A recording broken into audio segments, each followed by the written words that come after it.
is 4.2, 4.3, 4.4. Actually, look how high we're going up. We're going up to 5.4, 5.6. If there's a whole bunch of stations that detect fives, look, there are. The way I look at that is how could that many stations be wrong if we're getting a bunch of upper fours and low fives, and the USGS comes in with 4.2? Well, we throw out the low end, just like we throw out the ultra high end. So ultra low end is 4.2. Ultra high end is going up into the mid-range 5 level. It was felt by people all the way across the area, which pretty much tells me it's bigger than 4.2. Look again. How could this many stations be wrong and an egghead in the laboratory or in a cubicle farm be correct? And again, I just have to wonder, and sorry guys, we have the kitty in here. He's doing all kinds of stuff. Okay, so now let's go look the location up now that we're convinced that it's a greater earthquake than 4.2, or at least I am convinced that it's a greater earthquake. I'm thinking more like upper 4, 4.9 to 5.0. It would be funny if they brought it in back up to 4.9, but I'm thinking like low end 5, upper 4. And we're going to look at the location in Carson, California, and then we're going to go look up the fault zone map, which is going to tremendously help us. But it's down below a parking lot of Carson Town Square and Ralph's. Well, okay, guys, that's like a scene from, what's that disaster movie? Was that 2012, where they're in the grocery store and it rips in half? I think it is. It's the movie 2012. And they might even have been in a Ralph's. I don't know. But what we're right next to is a big refinery. Do you see this here? So huge area for storage of gas and oil. And a lot of that gas and oil comes from the pumping operations in the area. For instance, up here, there's a boatload of oil and gas wells that are constantly pumping 24 hours a day. And they're all over the hillsides here at the Baldwin Hills. And that's just one of them. There's so many. Up here, there's just thousands of them. And we go down to the southeast by southeast, and there's at least hundreds going through the range here on the east side of LA. So getting back to it, a fairly large earthquake striking right down here. Well, this puts us right next to the old oil fields, which used to be here. And you know what? I could maybe even search. I might be able to search it. I don't know if it's going to bring it up. Carson, California. Old oil. Let's just see if that brings it up for images. That might not be a specific enough search on that. What I'm going to be looking for, and I again, up. Here we go. The LA oil fields. Check this out, guys. Look as far as they go. Look at this, guys. It was in LA. They used to have these old wooden derricks all over the place. They look at the, like, there's the street. I don't know where that is in LA, but just an example, a whole bunch of them. All right. First Los Angeles residential oil field, 1895. Look at, there's small ones, big ones, all over the place. There's a house right there, nestled in between. The derricks on either side of the front of their house. Okay, anyway, the reason I'm showing that to you is we get back over here, and now this has all been developed. There's been subdivisions built on top of it, freeways, highways, whatever you want to call them, and that's most likely the cause of the quake. An old drill point. The old drill points might even be where they still currently have the Shell oil refinery, that they may have kept that land or area right through there. Anyway, these drill points, and you saw how many there were just in a few of those pictures, go down a few hundred to maybe 1,000 feet at the most, but maybe a few hundred feet. And the way they used to cap these off was with a wood plug and a few bags of concrete. Yeah. And then, of course, bury on top of it many layers, and we move forward, 120 years, and next thing you know, we get a push that comes in from the north, and then we have to talk about where this came from and the other activity that's going on further to the north by northwest, all the way up here on the edge of the plate boundary up in Alaska that struck earlier today, the fives, and the incoming activity also coming across through the area of Hawaii. So Hawaii, number of earthquakes and magnitudes started to increase, and up in Alaska, number of earthquakes and magnitudes also started to increase by a full magnitude at each location. So we went up into the mid-range 3 level in Hawaii and swarming, and we went up to 5 level instead of 4s. So a full magnitude increase before this starts to strike. Now we need to look back at the area even further to see the equal spacing or semi-equal spacing of the same sized quakes, because you got to remember this is not a 4.2. Again, this is like a 4.7 to 4.9. And why does that matter? Look what struck down on the south side on the plate boundary down here. Let's go over to the plate boundary map. Show you where we're talking about down here in Mexico. So down here on the red line, again, the plate boundary is the red line. Down here we have 4.7, 4.9. We're connected by 4s going up along the plate boundary back to LA. And then we go back up here, and again, you got to remember we have a big 5 or a bigger earthquake of 5. Now, in between the two, that's where the new quake broke. Again, between down here and up here. And in between the two, the halfway point between the two is, here, let me back it out so you can see it again. Again, 5 up here and 4.9 down here. And in between the two, 4.9.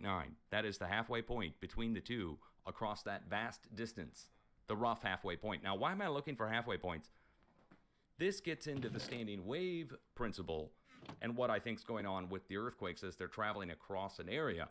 So a wave first travels across the area. This is the energy that causes the earthquakes. VLF of some kind of very low frequency. Now, as it goes across an area, it reflects back into itself, the wave. And that happens, I believe, on the plate boundaries themselves. Okay, so let me show that to you again on the plate boundaries, on the red lines here. But the standing wave that's forming is forming between Alaska and Mexico, with the middle point being South California. Again, let's show it to you on the earthquakes now. 5.0 up here in Alaska, 4.9 all the way down here in Mexico, and then in between the two, a connecting stepping stone path of 4s. The only thing missing is a 4 off the coast of the Northwest, and we know what's going on with the earthquakes up in the Northwest, out off the coast. If a tree falls in the woods and nobody's there to hear it, does it make a sound? That's what's going on with the quakes up in the Pacific Northwest. So that's the only spot missing the quake, and that's because they're omitting the quakes. They're deliberately not reporting them. Then you would see a perfect stepping stone path of the same size quakes, mid-range 4s to upper 4s, going from Alaska all the way down to Mexico. And again, the only middle spot that we're missing is off the coast of the Pacific Northwest. And the reason I'm taking the time to show that all to you is the standing wave. This VLF, very low frequency standing wave that I think is forming in the plate boundaries, drops off the same sized earthquakes, or within a hair of a point of each other, all the way across a vast distance. And VLF, the VLF we're talking about here being a very low frequency that would travel thousands of miles, and it would be generated down below the plates by something as yet unknown. Now we know somewhat is causing it. It's the deep earthquakes. The deep earthquakes from down below the plates are generating a vibration that then spreads out and away from where the hammering action is taking place underneath the plates. So first there's a hammering action, then there's a spread of standing waves. And then the earthquakes break. And I think the earthquakes break at the peak of each wave, but there's no way to know. I mean, maybe some point in the future they could, but whether the earthquakes happen at the top of the wave or the bottom of the wave, the peak or the trough, that we're talking about the same sized energy distributing out across a tank. Now, we're talking about Mother Nature's tank. So the tank here goes up and around, down, and here, and it connects over to the east into the secondary plate over to the east, actually. That goes into the Caribbean, by the way. But here and here, the 2 points on either end of the tank, and the middle point comes up with a new 5. Almost just sneezed into the microphone. Okay, so let's recap. Earthquakes going across a vast area from Alaska all the way down to Mexico, and they're all about the same size, in the 5 range. The new 5, and that's what it is, USGS downgrade is just hogwash at this point. It's actually, for those of us who pay attention online, we have to openly question and check. Because there, again, it just makes no sense with all the stations showing one thing and Egghead in a cubicle says another. I go with the stations. If there's that many stations that are wrong, we need to recalibrate and redo every station. We also need to Maybe source it out to an outside company of some kind, private company, that can do the appropriate calibration, whatever. And then that way they don't need to constantly adjust, because in this day and age, in this computer age, I mean, imagine if meteorologists were manually adjusting the, I don't know, barometer readings of, I mean, it's just at that point, you would start to, wonder what was going on. If they were changing the barometer readings to be something else, you'd wonder about the barometers, wouldn't you? Or temperature, or anything else that you can measure, for that matter. Okay, there should be a set scale, and it's not a sliding scale. That's what I'm getting at. And if the stations are not capable, we need to make stations which are capable. If the people are not capable, then the people need to be replaced. I'm not going off on anybody, just saying. Now, what else is going on? Deep quakes.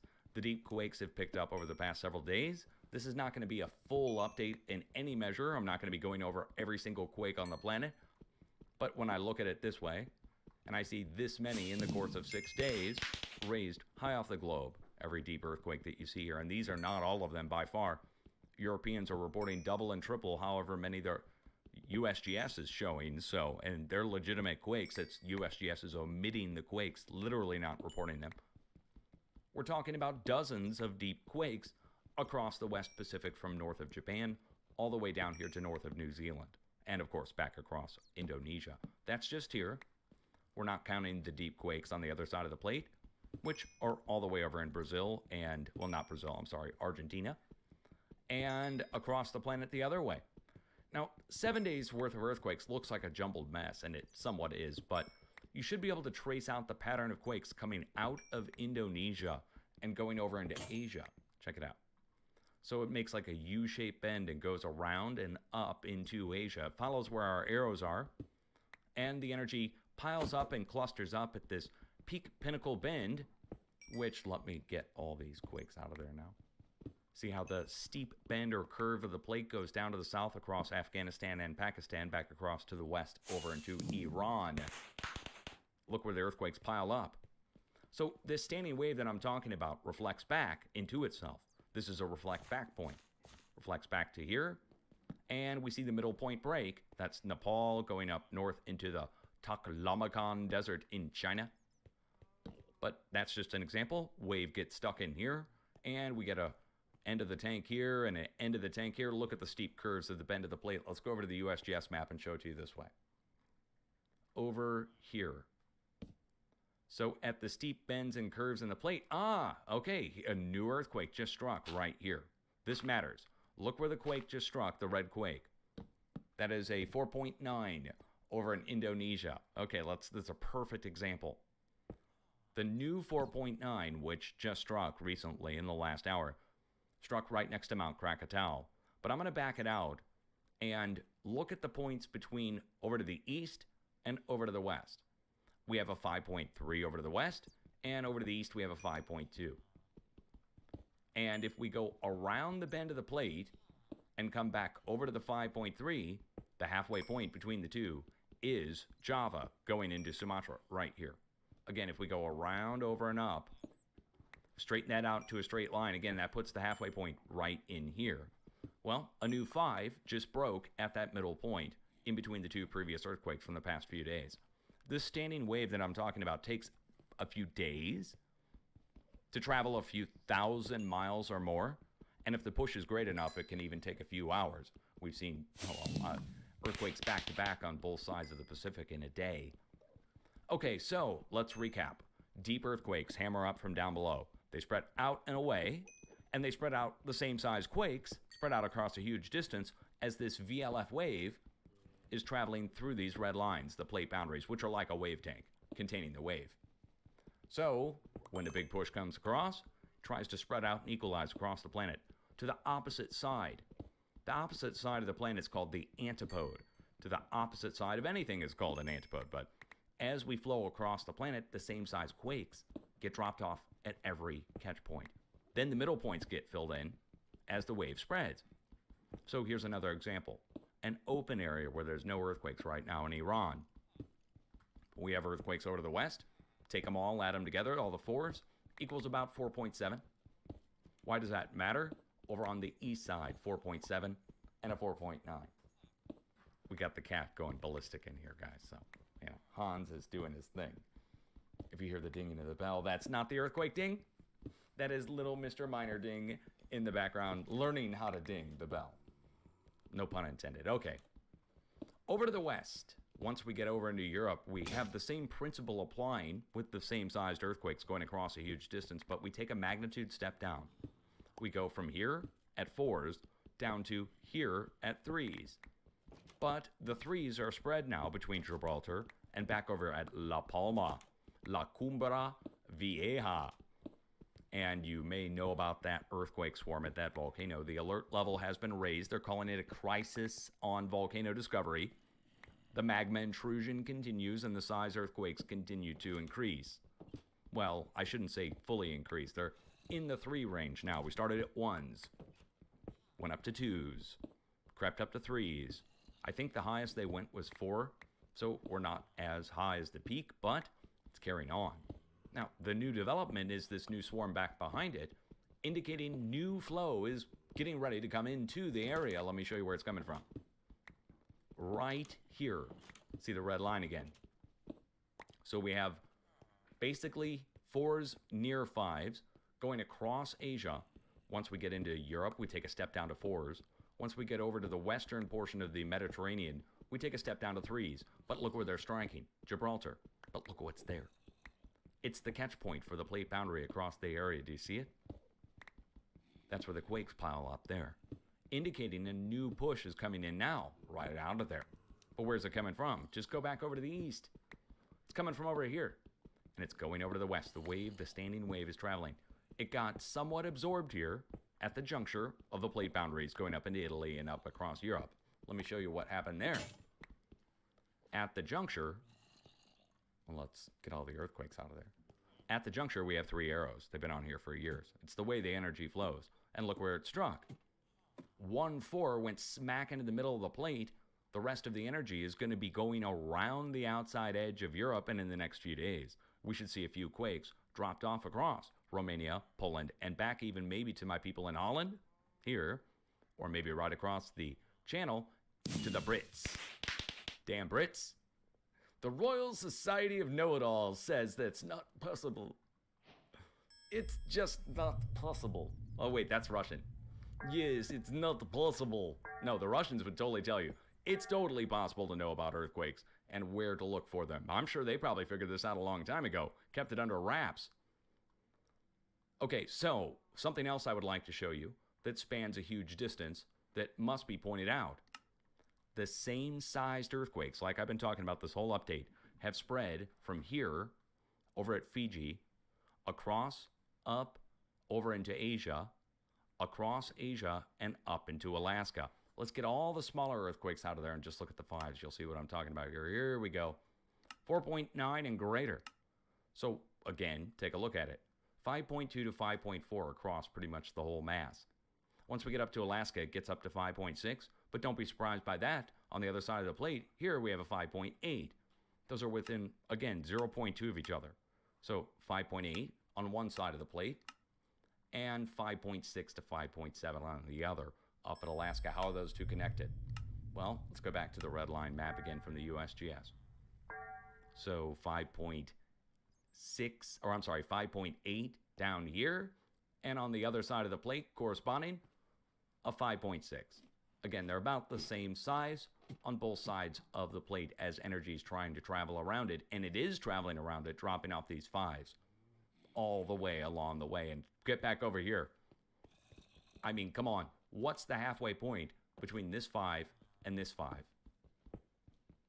Well, if we just draw a straight line, you go right through southern Nevada, or, well, let's see. It goes through southern California. But if we go around the bend of the plate, it's much more defined. That is the middle point between the two. Right here. Let me show it to you one more time on the red line map, just to prove my case. That the halfway point was just filled in by a new, larger earthquake. Again, a 4 point whatever we want to call it. USGS doing some funny business on the downgrade. They really are. So I'm not going to accept 4.3. I will not accept it. Nobody's going to ever convince me that many stations are wrong. They just do this to downplay it and try and stop people from being worried. That's it. It's the only reason, I think. Well, they might also be doing it to try and pad the numbers, but that gets into a whole other story of faking earthquakes and keeping the numbers the way they always have been. Like, they can't ever show an increase. Do you know why? Well, they say the reason they can never show an increase is because we have more sensitive instruments. So we're going to detect more earthquakes. So there's not an increase happening. But they said that there was never an increase ever happening. Have you ever heard them talk, professionals, about an earthquake increase? Ever? Even at the time of Japan megaquake in 2011, they said it was low and that it was just a random event. Now we know better than any of that combined. So I'm going to bring you back here and we're going to talk about this one more time. A upper 4 to low 5 struck in LA, and it struck directly at the old Carson oil fields right here. And I apologize for the cat scraping the litter in the background, but that's kind of where we are with the old oil wells. We're now scraping into these old points, and we go in to look in where it's scraping and where it's coming from. Look at the fault connected in here. Here's the earthquake in LA. And we go up to the west by northwest, the Newport, Inglewood, Rose Fault Canyon fault zone. But going up to the west-northwest, you see it connects out over to Santa Cruz, and it branches out like spider webs going up to, well, the coast of California, basically, all the way to Monterey Bay. And if you knew about the earthquakes which struck over the past several days, this would be no shock to you to see that there was a line of quakes that led down to this. In my last update, I mentioned that the creeping section was starting to creep. Now, this is the creeping section of the San Andreas. So everybody knows about the San Andreas, but I would like to point out the spacing on the quakes. Notice anything? Pretty obvious. The spacing is just like what I'm talking about with the standing wave, but it's focused in, isn't it? It's not a very wide, multi-thousand mile standing wave. This is more of a high frequency wave, where each wave height or each wave peak is just a short distance apart, a few miles. Now that's still VLF, but it's a higher version of VLF. So you would have very, very low frequency, ultra low frequency, extremely low frequency, ELF, VLF, ULF. Okay, there's different variations on that. But this would be a higher version of that, a higher frequency version of that. And the number of earthquakes also shows that. Higher frequency means just more. And so 1, 2, 3, 4, 5, 6, right across here, leading up to, these all struck first, then this. Now go over on the California-Nevada border and it's the same thing going on. But we have to go back 2 days, or actually 3 days, to see the spread. Let's look at all the 0.0 and greater coming down from the California-Nevada border, and what you should be able to see is a somewhat equal spaced triangle of quakes south of Lake Tahoe and going down here to the supervolcano at Long Valley, again right here at the California-Nevada border. Then you should also see a diagonal line of quakes that goes right down past Ridgecrest. Same time that's all going on, look at the south end of the valley down here. This, all of these, at least down at the south tip of the valley, are at pumping operations, oil and gas, directly next to oil pumps, within a few miles at the most. But everything up here, San Andreas, going back to the Hayward Fault and, of course, the Bay Area. It all points diagonally back up to here, where they're not reporting quakes out in the ocean deliberately. But if you saw it, you would just see a stepping stone path that comes out of Alaska, and you tie it all together yourself. You wouldn't need me to do it. Other professionals would see it. The scandal would be over. The scandal about them saying earthquakes couldn't be forecast and that there was no spread that was noticeable, etc., that would all be put to rest if the appropriate reporting of earthquakes was done. And we know that at this point. I think it's kind of a running joke with many thousands of us online. So let's get back right to the end of this. The deep earthquakes. We're watching for new deep quakes, and it's pretty obvious next to the deep quakes. We have shallower, larger earthquakes, so we have deep 4s and deep 5s. Now we're having shallow 5.8, 5.6. This is over in the West Pacific. But when deep quakes happen in conjunction with each other, I want you to think of this like a relay runner effect, where one deep quake is passing off the energy to the other as it's running around the tank, down below the tank, hammering up. And when it hammers up, let me get you back to the start of this, the deep quakes hammering in on the underside of the plate. What I think's going on is a very wide VLF. Maybe we could call it QLF, quake low frequency. So wide, thousands of miles wide, and it focuses in on itself down below the plate. It can't compress down into the fluid-like magma. And it goes into the asthenosphere, which is the semi-melted area down below the plates, and breaks with a quake that wouldn't normally happen because there's not anything there to break. It's the asthenosphere. It's somewhat plasticky, supposedly. So if this energy is hammering in, which I think it is, it spreads up, out, and away, and the more it hammers, just think of it like the first deep quake like this on the screen. So one deep quake happens, it puts out a little ripple. Let's say it's a deep 4. Then another series of deep quakes happen. And it gets down to the end of the tank and it reflects back into itself. And all of a sudden, the magnitudes start to increase up at the surface. So hammer down below would be like the hammering at this end of the tank. And it comes up, out, and away, following the red lines in the plate. The more that hammers in, look what happens. Reflects back into itself more and more and more, and the amplitude increases. Now, amplitude, where have I heard that before? That's a version or a way of measuring magnitude. Amplitude, magnitude are somewhat interchangeable. I'm not saying they're fully interchangeable, but you get the point what I'm saying here. As more energy is pumped back into the tank, as more energy is pumped into the tank as well, the size of the wave increases. And I propose that the size of the wave, as it increases, the earthquakes break along the way. And they're equally spaced. And one more thing on this equal spacing thing is that as the wave travels through the tank, I'm just going to park my mouse over the peak of one of the waves, and you'll see the valley of the next wave fills it in. What does that mean? Well, one wave fills in the other wave's middle point, guys. Look. Again, one wave, as it travels, fills in the middle point that was open before. And where have I heard that? That's what's going on with the quakes, going all the way out over across into Europe, going all the way around over into the United States. Once we get into the U.S., same principle applies, but it goes around the rock of the interior portion of the craton. The craton diagram here on the screen. The earthquakes match it. This is just a day. This is one day's quakes. Here's 2. Here's 3. Here's the week. Let's turn off all the actual magnitudes so you can just see the rings, and we'll turn the rings down a little bit so you can see what's going on. So anybody should be able to see this.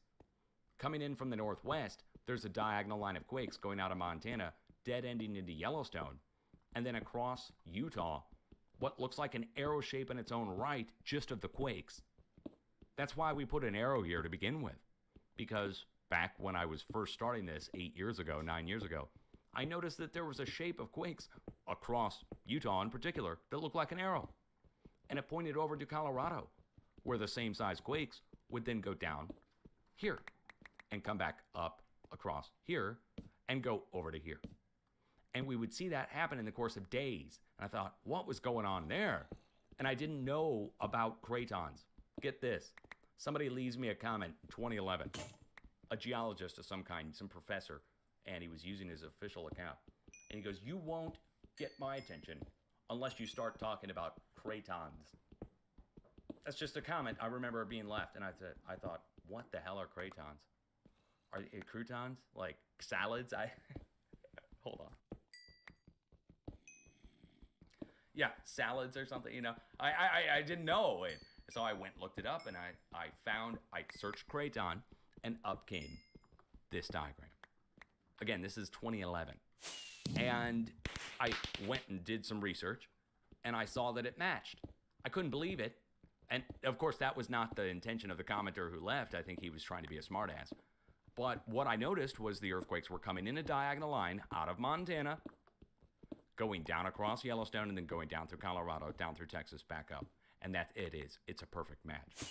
And this is in 7 days' time now. So it's not that long of a time period. And it's about the same size quakes that go across the plate. It's within a magnitude of each other. So it's not that much loss of energy.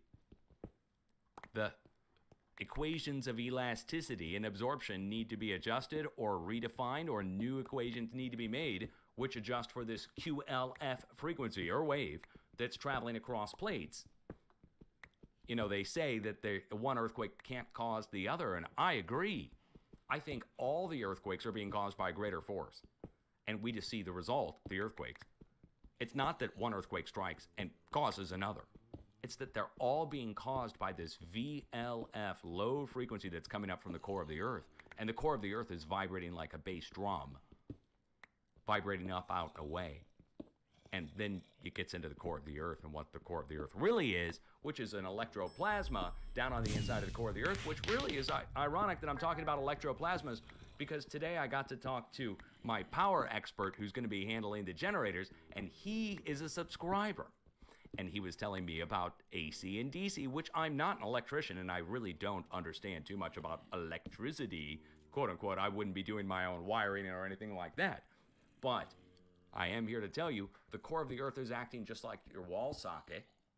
And whether it's AC, alternating current, you know what else is AC? Radio waves. Microwaves. Microwaves are AC. Did you know that?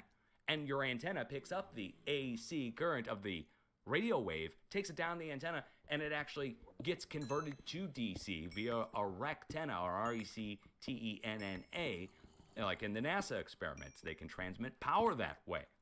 Efficiently, too, better than a wire. I have the experiment video on my channel from 1975, where they were able to transmit 35 kilowatts a mile across an open valley at 85% efficiency. Again, if you were to run wire across the valley, it would actually be less efficient. So they were able to beam it across using radar, using only a small portion of their 500,000 watt radar. So 500,000 watts coming out from the radar, transmitting a mile across a valley, that's microwave, and hitting a rectenna array, little diodes, gallium arsenide diodes, that are attached to microwave antennas, like in your cell phone. So think of a microwave antenna in your cell phone. It's connected to a little gallium arsenide diode, and what that does is your antenna picks up the microwave, goes down the antenna to the diode vibrates basically on the inside of it, and it converts in that vibration process inside the diode. It converts the AC, the vibration, coming down the antenna, converts it to DC directly, the diode does, and outflows DC. And whatever the antenna picks up is what goes down and gets converted and put into the... NASA did it with light bulbs. It's amazing. Huge light bulbs, too, not like just lights for your house or something. I'm talking about like the kind for the military or something. Anyway, the reason I'm telling you that is VLF, very low frequency, is being generated from the core of the Earth. And the core of the Earth is electric. It's an electroplasma torch, hot enough to melt every element. Now think about this. Something hot enough to melt every element in the core of the Earth is rotating, and it turns iron and nickel and uranium and all the elements into vapor. A vaporous state, like a gas. And then we're talking about a plasma globe. You know, the kind you play with at the museum, or now you can just buy at Spencer's Gifts. If Spencer's Gifts even still exist, I'm dating myself there. You can get a black velvet poster there too, by the way. So, yeah, was that funny? Yeah. Okay, Dutch is in here with me. I just cracked a joke, guys. Come on. All right, now let's get back to it. VLF coming out from the core of the Earth, hammers in on the underside of the plate, and the more hammering, the more the wave starts to stand, and it spreads out and away. So when I start seeing a bunch of hammering coming in on the underside of the plate, and it spreads across to the United States, that's when I start to notify my viewers that something's going on. So I've already hoped that many people noticed over the past few days, and hoped for the best, planned for the worst, right? But hoping that people would notice the spread that was taking place. And my viewers did not disappoint me. I saw you guys talking about it in chat. I've been lurking, but you can see the spread of the 4.9s going over to Asia, the spread of the 5s going up into Alaska, the spread of 5s going down toward 4.9s going down towards New Zealand, and a 4.9 striking in the United States, another 4.9 striking down here in Mexico. I mean, need I carry on with the same sized quakes going all the way around the entire wave tank? And again, the wave tank is the Pacific plate in this case, all the way around it. So is it any wonder we get a 4.9 spreading out over this way? out of the wave tank, the way to the west, filling in the middle point. It is not a coincidence, and that's the principle of earthquake forecasting. You can start to look to the middle points between the current sets of quakes and look for similar or larger quakes if there's hammering action going on. So then you look for the deep quakes, the ones that are raised high off the globe. Makes it easy to identify. And that gets me back to the start of the update. We're still moving. California's moving at the drill points. The drill points are weak points, just like a volcano is a weak point. So if you live in California, you can see what's coming your way. You have to look up to Alaska and look over to Hawaii. You start seeing an increase coming across Hawaii. Number of earthquakes and magnitudes start to go up. So if you're at 1s and 2s and you jump up to 3s and a 4 or something, and if you're up in Alaska and you're at 1s, 2s, and 3s and you jump up to 5s, well, you know there's an increase coming your way. And which way is it coming from? Let me show you. It's coming from over here in the West Pacific, up, around, and over, and into the United States from the Northwest. Well, how does that increase Hawaii? Look at Hawaii. Hawaii connects via the Hawaiian Island chain back to here, back up to here, and across over to here via the fracture zone. Now, there's a greater undersea mount chain of volcanoes. You have to look to see it, but I'll point it out to you.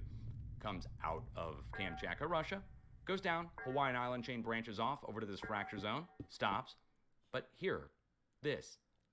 Now, here is Tamu Massive. It's about the same distance, almost within 50 miles or 100 miles. Hawaii is on one side and Tamu Massive is on the other of this undersea mount chain. Now, it makes a C-shape or a crescent-shape bend, and it goes down across and curves back into the south point of Peru. And look, that's where our other earthquakes tail off and begin. So energy flows down across, back up, this giant C-shape, but as it's coming in from the northwest, oh, good boy, Hans, comes in from up here, branches down to Hawaii, makes a beeline over to the east, only when the push is great enough. So you start seeing an increase here, you start seeing an increase up here, well, you know where it's coming from. It's coming from all the activity, the push up on the underside of the whole Pacific over here. And it goes up, around, over, and across back into the U.S. And the thing they're trying to hide from you the most is that there's a connection coming in from the northwest. Man, I think they even put it in writing, didn't they? Did they put all that in writing? What you know? Duchess, I'm asking you. You remember this, right? Me and Vidali and all that. They put it in writing. I'm pretty sure they put it all in writing, that there's no transfer and never has been any test area. And meanwhile, they were trying to take me down, literally, like coming after my fundraisers and sending their top dogs after me, well, top professors, publicly. So again, you got to start to ask questions. You got to ask openly. You got to look for a pattern, and there is. There is a pattern to this standing wave, no doubt about it. That gets me back to you guys being able to watch yourself. You know, fist pump to the air. You can start doing this yourself. I've already published how to do it. It's no secret. The full step-by-step directions are already online. I put it out in an hour-long video when I issued the forecast for a 7.0 to strike in California, and it hit 24 hours later, 36 hours later. Hit basically 2 days later. So issue the warning for a 7, and I hardly ever issue warnings for 7s hardly anywhere, well, especially in the United States. And the biggest earthquake in 20 years for the whole state of California hit 2 days later in the area where we warned. We warned Central California from Bay Area down to the valley, and Ridgecrest got hit right beyond it, about 100 miles over to the east. And it got hit with a 7. I'm not bragging, I just have to tell you, that's when I published my latest video on how to forecast an earthquake. It is no secret. I'm not trying to sit on top of it and make a buck or any of that. All this is free to watch, by the way. Whether you're on YouTube or on Twitch, anybody can watch for free. If you want to chat in the chat room on Twitch, I mean, you know, it's an added benefit to talk to other people who are seismically minded. You guys know YouTube's a jungle. Hey, everybody on YouTube, by the way. I'm going to be uploading this in about like 10 minutes from Twitch here, and we're going to go get it in a premiere over on YouTube. We can watch the jungle. Everybody comes out of the jungle. The drums start to beat. It's like an episode of Tarzan. And I come swinging in. I'm not going to do Tarzan yell, but I could try. And I come swinging in, and man, I'll tell you what, I wrestle with the lions and the cougars and whatever. Literally cougars in this case. All right. Word up, guys. It is 11:46. Do you have an earthquake plan? Now, let's just end this with a serious note, but one that you can remember. You need to have an earthquake plan, but it's important for you to remember this saying: don't be scared, be prepared. Pretty simple. It's kind of like a motto, like a Boy Scout, Girl Scout type motto. Don't be scared, be prepared. And being prepared means watching the quakes come your way. Now that you know they come your way, you kind of don't have an excuse. It's like the weather. Watch it come your way. You start seeing excitement come across, well, you know in California to keep an eye out. But being prepared also means just having the basics met with an emergency kit. I don't sell any of that stuff, but you need to have a bug out bag, as it's called in slang terms, the emergency kit. Change of clothes, set of shoes, a little bit of food and water to get you through a couple days. Water is 7 pounds a gallon basically, so you're going to probably want to skimp on the water, bare minimum on the water.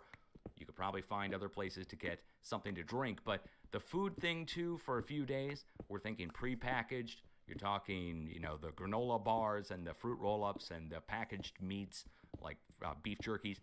You won't be cooking a steak on night one of a complete total meltdown disaster. I hope not. If you are, there's something wrong, or you're living high on the hog. And then you also need to have the batteries, the flashlight, your first aid kit. That's also a must. Don't forget your first aid kit.